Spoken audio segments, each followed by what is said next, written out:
Salut à tous. Eh bien, j'ai pu voir vos commentaires sur l'interrogation que vous avez concernant Babylone. Eh oui, vous posez un certain nombre de questions, ce qui est normal, mais quand même c'est curieux de votre part de vous poser une telle interrogation en pensant que ça viendrait d'une religion particulière, entre autres le catholicisme. Je ne me base pas spécialement sur le catholicisme, mais il va falloir que je vous donne par fragment l'histoire de la Grande Babylone, telle que vous, on vous l'a renseigné. Parce que ce qui est toujours intéressant quand on est dans des grandes structures humaines, c'est qu'on vous sort le fameux passage qu'on a dû vous sortir. Il n'appartient pas à l'homme de diriger son pas, et pourtant ce sont ces structures qui vous dirigent. Jésus vient vous affranchir, puisqu'il est venu nous servir, et aujourd'hui c'est vous qui êtes asservis à des écritures par une certaine interprétation de ces écritures dont vous êtes persuadé, en fonction de ce que les autres pratiquent, que vous avez raison, vous êtes la vérité. Jésus nous a expliqué qu'on avait une conscience, et il disait que c'est celui qui est simple d'esprit d'être comme un enfant pour hériter du royaume de Dieu.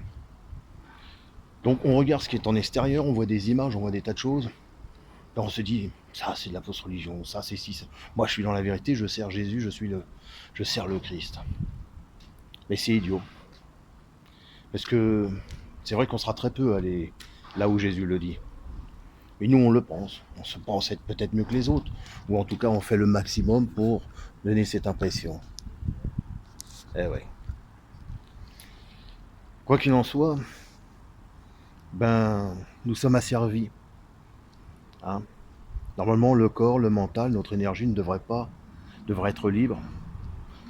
Et la question que je me pose, c'est est-ce que c'est vous qui vous servez du mental ou si c'est lui qui se sert de vous? Est-ce que lorsque vous étudiez les Écritures, est-ce que vous avez conscience des Écritures ou c'est les Écritures qui asservissent votre conscience et la brident? Parce que malgré tout, vous êtes sous la grâce, mais vous agissez pas comme tel. Vous savez, comme les pharisiens, ça, vous allez étudier peut-être le grec, le latin, les écritures, vous allez débattre, vous allez avoir les bonnes résolutions. Oh oui, mais il est écrit ci, il est écrit ça, il est écrit comme ça. Eh oui, vous êtes complètement asservi par les écritures. Je pensais que Jésus était venu vous affranchir, mais vous ne l'êtes pas. Vous ne l'êtes pas parce que vous n'êtes pas simple d'esprit. Vous torturez le crâne à tous les enseignements humains. Alors, il faut de l'enseignement, il faut des gens quand même qui vous apprennent, qui vous donnent des bases. Mais depuis, vous devriez déjà vous envoler. Alors moi, je suis ni un gourou, ni un prêtre, ni un pasteur, je me prétends rien du tout en cela. Simplement, comme vous, moi j'essaye d'être autodidacte, de comprendre les Écritures, mais je n'ai pas envie que les Écritures m'asservissent. Vous savez, regardez, comment... Je vais reprendre un passage, des passages dans la Bible. À un moment donné, Jésus, il dit qu'il n'appartient pas à l'homme. Il n'appartient pas à l'homme de diriger son pas. Et pourtant, d'un autre côté, il vous dit qu'il faut vous soumettre aux autorités qui sont structurées par des hommes. Donc, c'est des hommes qui vous dirigent. Quelle contradiction, on pourrait se dire ça. Mais il y a beaucoup de sens comme ça. Donc ça, il va falloir que je vous explique vraiment ce qu'il en est de la Babylone. Et c'est certainement pas de ce que vous vous attendez. Pourquoi? Parce que vous regardez. Derrière moi, vous regardez ce qui est extérieurement à moi. Voilà. Il y a des bâtiments, il peut y avoir, si je me mets comme ça, peut-être que vous le voyez, il y a un clocher d'église. Vous voyez? Bon. Est-ce que ces grandes structures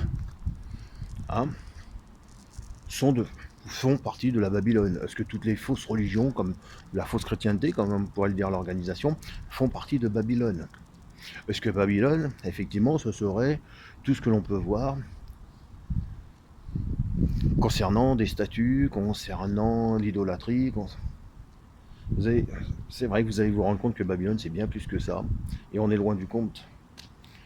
En fait, là je ne peux pas en parler parce que je ne vais pas faire une vidéo ici sur le temps qui m'est compté, mais c'est pour vous expliquer qu'il faut faire attention avec les Écritures. La manière dont vous les interprétez, donc on vous les a fait interpréter, parce qu'aujourd'hui vous êtes malgré tout conditionné à cela.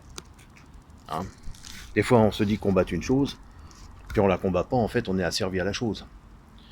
Parfois on se dit tiens moi je suis sorti de cette secte, et puis tous les jours je vais vous sortir une vidéo pour dire que voilà ce que cette secte allait ici, elle est salée, machin.